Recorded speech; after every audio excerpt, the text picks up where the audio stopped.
富士フィルム X100VI。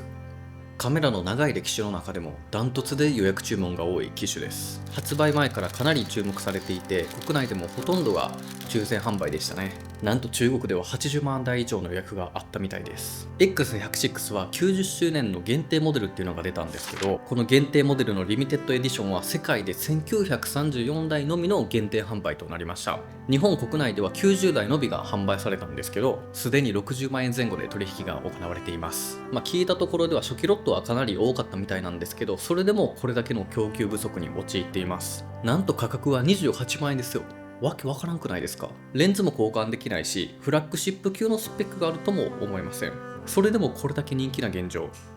なぜですか？理由があると思います。富士フィルムの特徴としてはデジタルカメラでありながらフィルムカメラのような外観を実現しているところです。この X100 シリーズだけじゃなくて XT4 とか XH2 などの他のシリーズも超大人気のカメラです。 X プロシリーズなんかはモニターを見せずにフィルムシミュレーションだけを選んで撮影させるというかなり攻めたスタイルなんです。でもそれが好まれます。若者たちにもデザインが刺さって人気が爆発中のカメラですが、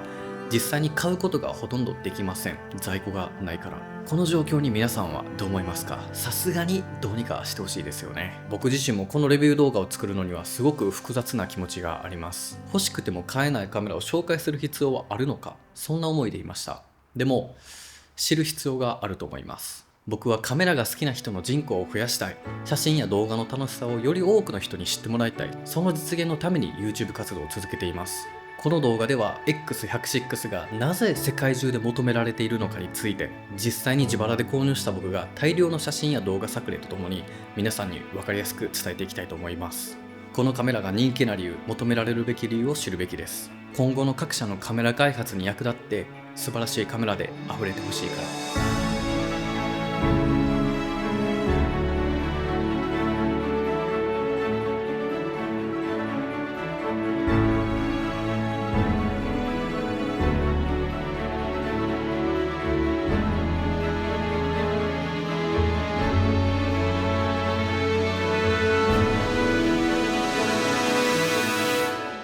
作例の方はいかがだったでしょうか？インスタグラムにもたくさん載せているので、よかったら見に来てくださいね。まずはじめに、このカメラは28万円のカメラです。高いですか？妥当ですか？いろんな意見があると思います。僕の意見としては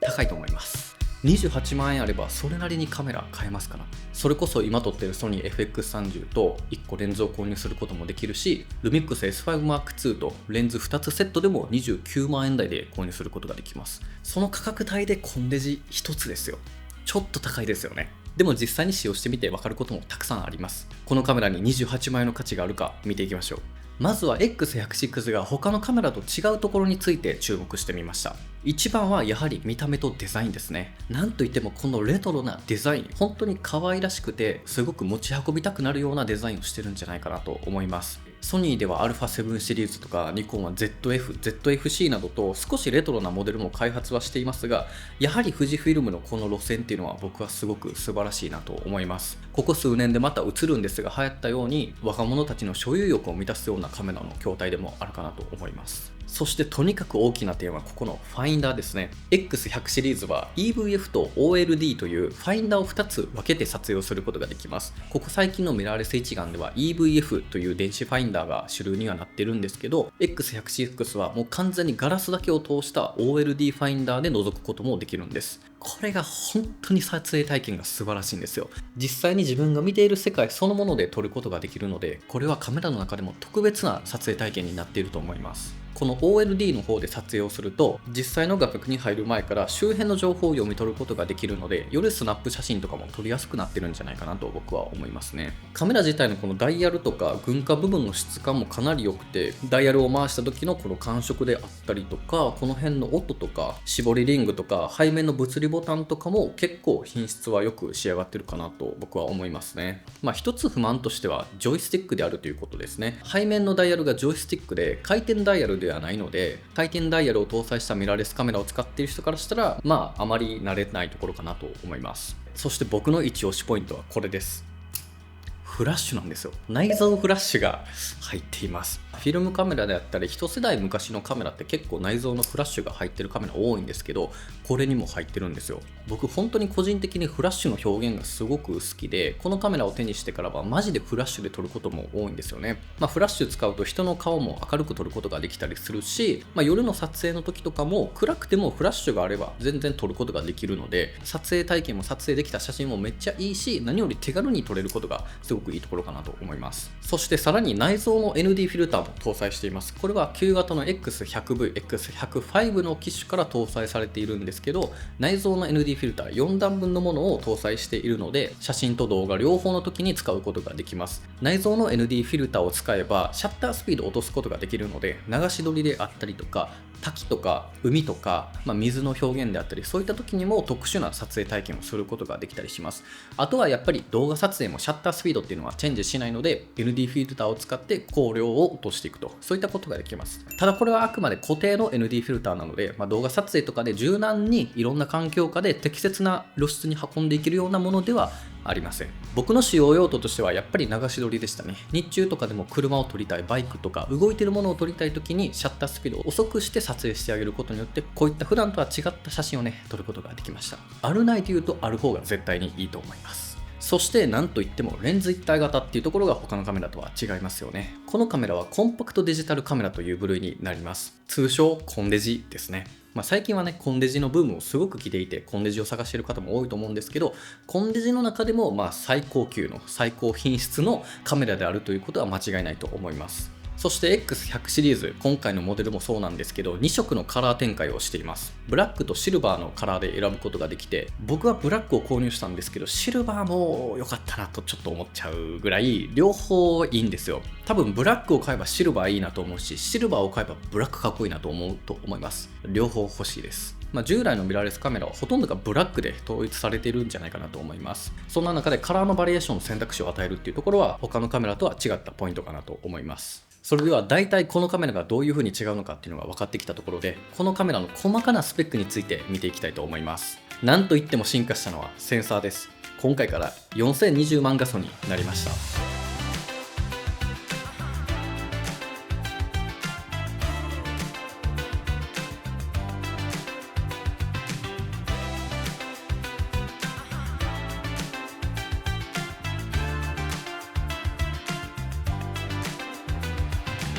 X106 は4020万画素の高画素センサーを搭載しています。旧モデルの X100V は2610万画素センサーだったので、これは大幅な向上だと言えるんじゃないでしょうか。多分4000万画素搭載の APS-C カメラっていうのはなかなかないですね。最高クラスの解像度を持ったセンサーなんじゃないでしょうか。4020万画素の恩恵はかなり大きいですよ。4000万画素の写真って拡大とかクロップしても全然大丈夫なんですよ。特にスマホとか SNS で見る分にしては、もう拡大したとしても多分ほとんどの人が気づかないと思います。それぐらいトリミング性能があるので、この高画素化っていうのはかなり自由度が高く撮影できるところかなと思います。そして今回から5軸 6.0 段の手ブレ補正が搭載されました。しかも旧モデルよりも大きさをほぼ変えずに搭載することができたんですね。これは大きなポイントだと思います。手ブレ補正って動画も写真も両方とも恩恵を受けるんですよね。写真でもシャッタースピードが遅くても撮影することができるようになったりするし、動画は特に顕著ですよね。動画は動いて撮影することが多いので、その手ブレを軽減させていくっていうのは本当にここは大きな進化なんじゃないかなというふうに思います。多分何気に手ブレ補正と内蔵 ND フィルターを搭載しているって結構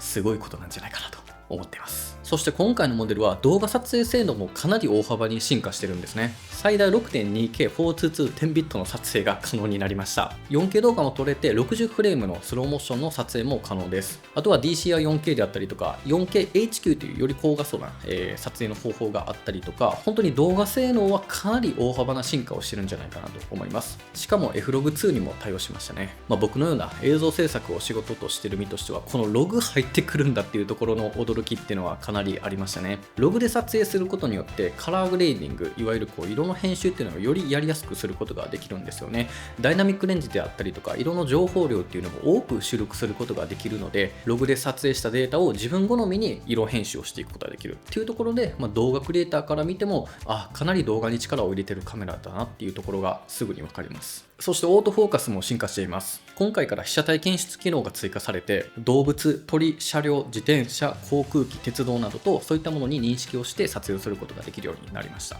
そして最新版のフィルムシミュレーションも楽しむことができます。富士フィルムといえばフィルムシミュレーションですよね。デジタルカメラでもあらゆるフィルムを使って撮影をしているかのような、そういった体験が可能です。今回最新のリアラエース、ノスタルジックネガ、エテルナブリーチバイパスなどに加えて全20種のフィルムシミュレーションを使って撮影をすることができます。僕も使用したことがある GFX102、これの発表の時に搭載されたリアラエース、これがね、僕は本当に好きですね。リアラエースは本当に嫌味のない感じの雰囲気が出てきて、サイドとかコントラストとかが結構僕好みのものですね。僕はこれを愛用しています。一方で重量が少し重くなりました。バッテリーと SD カード込みで約 521g と前のモデルよりも 43g 多くなったというところになっています。使っていて重たいなと感じることはあまりないんですが、コンパクトデジタルカメラというジャンルの中では重いと思います。そしてコンデジとはいえポケットに入ることはないと思います。かなり大きなメンズのカーゴパンツのようなポケットだったら入るんですけど、基本的にポケットに入るっていうことは想定しない方がいいと思います。それぐらいしっかりとしたサイズ感です。でもグリップ感はそれなりにあるところが僕はいいところだと思います。ということで、ここまででかなり魅力は伝わったんじゃないでしょうか。これほどまでに完成したカメラなんですけど、弱点とか欠点はないんでしょうか。いや、あります。実際に僕も使い込んで、なんでやねんっていうところが結構ありました。一番驚いたのが、ケーブルの差し込み口が右側にあることです。マイクや HDMI、USB-C ケーブルを挿すと握りにくい。なんでやねん。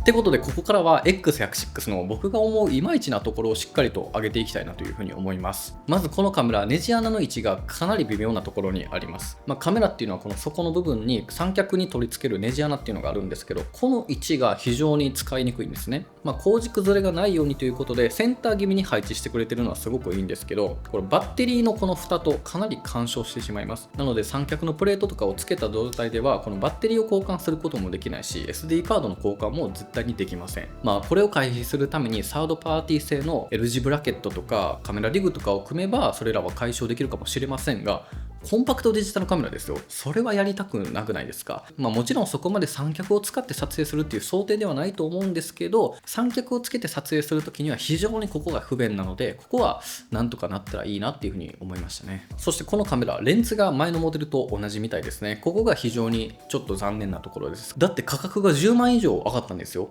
前回のモデルよりも。それでいてレンズが一緒だと、レンズが同じということは4000万画素にも対応していた、非常に優秀なレンズを搭載していたっていうところだと思うんですけど、ここまで価格が上がるんだったらレンズも変えてほしいなっていうのが僕の正直なところです。実際にこのカメラで写真を撮って拡大していくと、やっぱりピント面が甘かったりとか、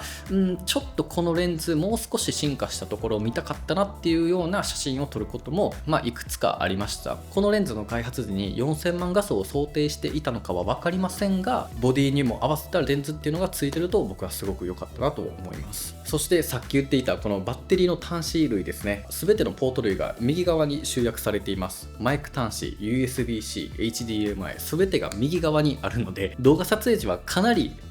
めちゃくちゃ使いにくいです。マイクのケーブルを通して撮影したり、 HDMI で外部のモニターに出力させたり、こういったことがほぼないんですけど、でもカメラを給電しながらとかそういったこともできないので、これは左側に設計するべきなんじゃないかなと思います。そして続いてはシャッター音ですね。シャッター音は3つの中から選ぶことができるんですけど、全て聞いてみましょう。1つ目、2つ目、3つ目。これ今音を最大にしてこの感じなんですけど、全体的に結構ちっちゃいんですよね。あんまり撮ってる感じがないっていうのと、すごい個人的な感想だけどあまり好みではないかなっていうのがちょっとこれは僕の感想ですね。でもサウンド2のこれは結構僕ははっきりしていて好きですね。でもちょっとこれは舌打ちみたいで、これは好き嫌いが分かれそうなシャッター音かなとも思います。なのでもう少し存在感のあるシャッター音があっても良かったんじゃないかなとは思います。そして動画撮影時の F-Log2 での撮影、めっちゃノイズ乗りますこれはおそらく画素数が多くなって4000万画素の高画素モデルになるので、ノイズが増えてしまったのかなと僕は思うんですが、他の富士フィルムのカメラを動画撮影であまり使えていないので、そこまで検証はできていません。でも結構多いかなと思います。F-Log2 は ISO が1000まで上がるので、これもノイズが発生しやすくなる原因だと思うんですけど、かなり出てしまうんですよ。富士フィルムユーザーの方は F-Log2 で撮影せずにフィルムシミュレーションエテルナのシネマで撮影をして、そこからカラーグレンディングをするという風なフローをやってる人も多いみたいなので、僕もちょっと真似をしてみました。これでやった方が確かにノイズは少ないんですけど、やっぱりダイナミックレンジっていうのが、そこまで広いわけではないので、多くの色情報を持ったカメラではあるんですけど、動画の撮影っていうのはやっぱり本格的にはしにくいカメラかなっていうのが、率直な印象です。そして SD カード、メディアに一つ問題があります。このカメラ4000万画素で動画も 6K、4K 撮れますよね。でも UHS-1 にしか対応しません。なんでSD カードっていうのはカードによって速さ、読み書き書き込みの速度っていうのが変わってきますね。それの基準値である UHS-1 と UHS-2 でかなり大きく差が開きます。UHS-2 の方がもちろん速くできるんですけど、UHS-1 までなんですよね。これがなぜなのか僕はちょっと理解ができません。一応 UHS-2 のカードも使うことはできます。実際に動作も確認はできているんですが、実際の書き込み速度というか実際に対応している速度が UHS-1 までということなので、よりファイルサイズが多くなってしまうからこそ、ここは結構不便なところかなと思います。というふうにかなりイマイチなポイントをちょっと辛辣な言葉でお伝えしてしまう形にはなってしまったんですけれども、一方で使ってみて分かった X106 の強み、良さっていうのはもっともっとありました。それをここから皆さんに紹介していきます。これはスペックだけじゃわからない、使い込んでこそ分かったことだと思うので、これらも全て皆さんに伝えたいと思います。まずはやっぱり20種類のフィルムシミュレーションです。これが本当に素晴らしいです。とにかく楽しいんですよ。このカメラで撮影時にフィルムシミュレーションを自分好みに割り当てて撮影をすることができるんですけれども、撮影した写真をカメラ内で再現像させることができるんですよね。例えばリアル AS のフィルムシミュレーションで撮影していたとしても、ローで撮っておけばカメラ内でエテルナであったりとかクラシックネガに変更させて、再度 JPEG とか HEIF の形式で書き出すことができるんですね。これは本当にすごいです。各カメラメーカー、色のプロファイルっていうのはたくさん様々提供しています。僕はソニーのクリエイティブルックの FL が好きだったりするし、パナソニックルミックスでいうとシネライク D2 が好きだったりとか、各メーカーによっても色のプロファイルっていうのは用意されています。実際にフィルムシミュレーションとクリエイティブルックを似てるものでちょっと比較をしてみました。こんな感じの結果が出ました。もちろん好みはあると思うんですが、やっぱりフィルムシミュレーションの質感っていうのは僕はすごく好みです。僕はすごく好きです。そしてこのフィルムシミュレーションに対して細かな設定を追い込んでいくことができたりします。カメラ内にてカーブ、コントラスト、ダイナミックレンジ、ノイズリダクション、フィルムグレインなどを設定していくことができます。そしてそれらを瞬時に呼び出して自分で設定したフィルムシミュレーションで撮影をすることができます。実際にこんな写真を撮ることができました。これらは全てカメラ内で設定したのみで、一切レタッチなどはしておりません。どうですかこの質感。これは本当にフィルムのようです。本当に美しいなと思います。僕も趣味でフィルムカメラを使ったりします。ポートラ400で撮るとこんな感じの写真が撮れるんですけど、本当に似たような雰囲気が出てるんじゃないでしょうか。ここには本当に驚きましたね。そしてこの時画像の記録方式を JPEG ではなく HEIF にしておいた方が撮影はスムーズです。JPEG の場合、いろいろカスタムを設定いると、撮影をした時に数秒間処理時間、保存の時間を要するんですね。これが HEIF だったら全くありません。JPEG の方が互換性っていうのは優れてるんですけど、HEIF の方が圧縮性に優れていて、より高品質に撮影をすることができます。もう PC とかでロー現像せずに、取って出しで自分が作った色でサクッと SNS とかにアップしたい、保存していきたいという方にはこっちの方がおすすめですね。ちなみに僕のカラー設定はこんな感じで撮影をしていました。これはポートラ400風に作った僕のカラーレシピなんで、ここに置いとくので、富士フィルムユーザーの方はぜひこれを真似して使ってみてください。そしていかなるカラー設定を追い込んだとしても、カメラ内でもう一度ファイル形式、画像サイズ、フィルムシミュレーション、グレインエフェクト、ホワイトバランスなど何度でも何回でも再現をすることができるんですね。本当にここが素晴らしいと思います。カメラを構えて撮ったらこれがデジタルで出てくるっていうこの体験は今まで僕が持ってるカメラではできなかったので、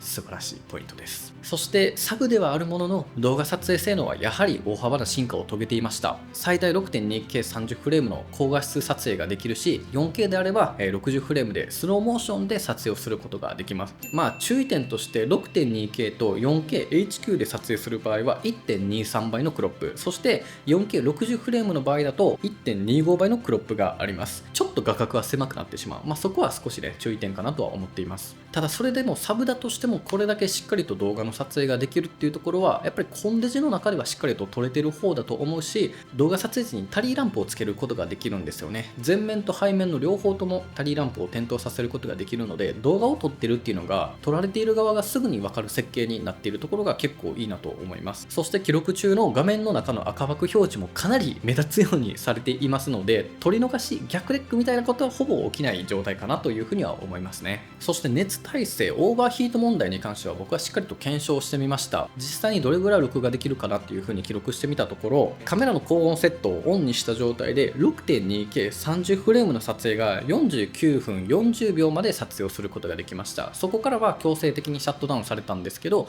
ここまで撮ることができればそれなりに使えるんじゃないかなというふうに思います。室内環境は20度ぐらいのすごく快適なところではあるし、真夏の撮影だとここまですることはできないと思うんですけど、それでもそれなりに撮影することはできるんじゃないかなとは思います。そしてこのカメラはレンズを交換することができませんが、さらに2つのレンズを疑似体験することができます。というのもデジタルテレコンという機能が搭載されています。これはもともと標準の 35mm の画角から画素数をクロップすることによって 50mm、75mm のこの3つで撮影をすることが可能になるんですね。やっぱり4000万画素の高画素っていう恩恵がここにも来ていて、この3つの画角で撮れたらかなりいろんな場面で事足りますし、これは正直めちゃめちゃ使い勝手が良かったですね。そしてそれにつながってくるんですけど、このダイヤルの割り当てがすごく最高なんですね。このフォーカスリングのようなこのダイヤルを回すことによって4つのメニューを変更させていくことができます。自動で割り当てるスタンダードとホワイトバランス、フィルムシミュレーション、デジタルテレコンのこの4つを瞬時に変更させることができるダイヤルがここに搭載されています。これを使うことによってここを1回2回回すことによって 35mm から 50mm、75mm に変更させることもできるし、ここを回していけばフィルムシミュレーションを自由自在に選んでいくことができたりするんですよね。これの撮影体験も非常に良かったです。そして右側ではあるんですけど、僕のような iPhone 15 Pro とか、USB-C を搭載したスマホに挿すと瞬時にデータを転送できるところもすごくいいなと思います。 iPhone とカメラ本体をつなげるだけで純正の写真アプリカメラロールから瞬時に写真を読み込んでいくことができるので、アプリとかで無線接続する手間も省けて、こっちの方が僕はスムーズにより素早く転送ができるので、これは非常にいいなと思いました。ここまでいかがでしょうか。いまいちなところはもちろんあるんですけれども、やっぱり撮影体験っていうのは非常に素晴らしいカメラであることに間違いはないんじゃないかなと思います。最後に僕が感じた注意点のようなものもいくつかあったので、そこもお伝えしていきたいと思います。まずこのカメラ SD カードが飛び出しやすいです。このスロットのバネが結構強いので SD カードを何回かパーンって飛ばしてしまったことがあるので、ちょっと手をかぶせてあげるとか、より優しくゆっくりと抜いてあげた方がいいかなと思います。そしてシャッターボタンにネジ穴が搭載されているんですね。これによって自分が好きなレリースボタン、シャッターボタンをつけて撮影をすることができます。ここは非常に素晴らしいですし、僕も自分で好みのやつをつけて撮影を楽しんでいました。これができるっていうことはすごく素晴らしいことなので、いろんなカメラにも反映してほしいなと思うんですけど、このシャッターボタンをカスタムでつけたとすると電源のオンオフが非常に軽くなってしまうんですよね。バッグに入れていたりとか、ちょっとカメラを触ってこのシャッターボタンをネジを強くしようと、そういう風に触った時にも電源のオンオフがなってしまったりするので、コロコロ電源が入ったり消えたりとかしてしまうっていうのがちょっと気になったところかなと思います。そしてフィルター関連の取り付けがとても不便です。何かしらフィルターを取り付けるとなると、専用のアダプターリングを購入しないとレンズに取り付けることができない仕組みになっています。これは改善するべきですよね。そしてこのカメラを買った人は事前に購入しておいた方が絶対いいと思います。やっぱりコンデジでレンズを変更することができないので、レンズはかなり守っていかないといけないですよね。そんな中で保護フィルターであったりミストフィルターとか様々な外部のフィルターを取り付けたいってなった時に、それを取り付ける前にアダプターリングをつけないといけないっていう手間があったりとか、それにもお金を払わないといけないので、このシステム、この仕組みはちょっと改善できることならしてほしいなと僕は思います。というわけで皆さんいかがだったでしょうか。改めてこのカメラは28万円です。高いよやっぱりっていう風に感じたでしょうか。いや価値はあるぞと、そういう風に感じたでしょうか。いろんな意見があるんじゃないかなというふうに思います。ぜひ皆さんの意見とか感想とかこの現状についてコメントでいただければすごく嬉しいです。最後に僕の総評をお伝えしてこの長いレビュー動画を締めくくりたいなというふうに思います。X106、もうムカつくくらい最高です。このカメラめちゃめちゃ楽しいです。正直みんな褒めてるし、全然買いにくいカメラやし、弱点とか欠点をもう探しまくったろうっていう風に思ったんですけど、荒探しをしないと出てこないぐらい完璧に近いコンデジなんじゃないかなと思います。たくさん使い込んで実際に購入した身からしても価格にはまだやっぱり納得はできないっていうのはあります。でも富士フイルムの制作の方向性っていうところはすごくいいんじゃないでしょうか。ソニー、キヤノン、ニコン、パナソニックに比べてかなり独自の路線を走っていますよね。フルサイズのカメラも開発していないし、センサーは APS-C でもこれだけ人気が出て、これだけデザインに惚れて購入する人も多いですよね。そんな中でしっかりとスペックを積んで撮影体験を重視してきた設計になっています。今はどんなカメラで撮ってもある程度綺麗に撮影できるからこそ、こういった撮影体験とか撮影していて楽しいとか持ち出したいとかカメラ自体の所有欲とかそういったところに非常に価値があるんじゃないかなっていうふうに僕は思います。実は僕はあまりプライベートではカメラを持ち歩かないタイプだったんですね。なんかカメラが嫌いとかそんなんではなくて、なんかもっともっと手軽にもっと仕事とかじゃない感じでもっとラフに撮りたかったからなんですよ。でも気づいたらこの1ヶ月間ぐらいはこのカメラをねもう毎日持ち歩いていたなっていうふうに思います。どこに行くにもストレスなく持ち運ぶことができるし、気軽に撮ってるだけでこんなに綺麗に写真を残せるんですよ。でそれはフィルムっぽくも残せるし、デジタルっぽく今時の SNS 映えしそうな SNS 受けしそうな感じに撮ることもできるんですよね。持ってるだけでもおしゃれな気持ちになれるし、こう肩掛けしてるだけでもね本当にこう気分が上がるような、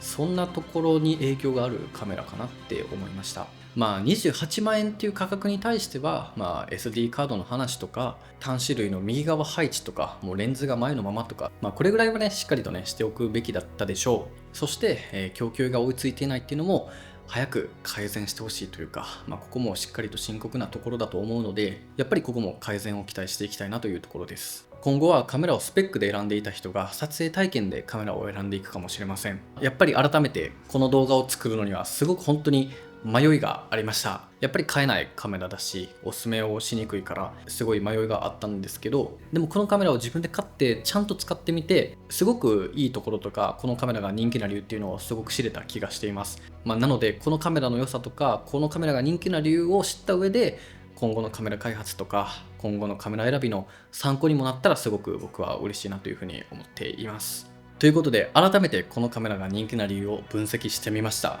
皆さんはどういうふうに思いますか？ぜひ皆さんの意見をコメント欄でいただければなというふうに思います。そしてこのチャンネルも10万人登録までいよいよ終盤に入りました。もう気がつけばこんなにも多くの方に応援していただけるようになって本当に嬉しい限りですし、本当にこれからももっともっと頑張っていきたいなというふうに思っています。今こうやっていろんな活動ができているのは間違いなく皆さんのおかげです。本当にいつもありがとうございます。この動画が気に入っていただければぜひチャンネル登録といいねをよろしくお願いします。実際にこのカメラで撮った写真とか動画っていうのは Instagram とか TwitterX の方でもたくさんシェアしていますので、よかったら実際の作品とか作例も見に来てください。それでは皆さんまた次回の動画でお会いしましょう。バイバイ。